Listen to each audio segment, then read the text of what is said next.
The air nozzle allows you to aim the airflow from the blower so you can keep your cut line clean and visible. The air nozzle is made up of individual plastic segments. The segments make the nozzle flexible, so it can be moved to the best position for your cut. Over time, the segments can wear and may become loose or easy to pull apart. Replacing the air nozzle is a repair that you can do yourself, and I'm going to show you how. Hi, I'm Mark Socha.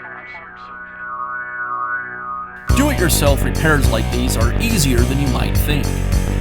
From lawn machines to cordless drills, kitchen mixers, outdoor grills, our how-to videos walk you through each repair from start to finish.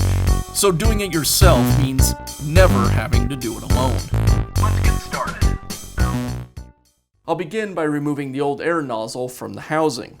I'll use a screwdriver to gently pry it away.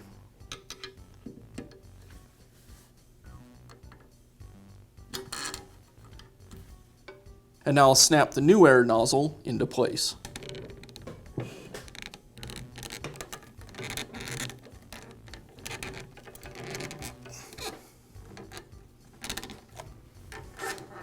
And that's how easy it is to install a new air nozzle on your scroll saw. Be sure to check back often for new videos and expert advice. If you found this video helpful, give us a thumbs up and leave a comment.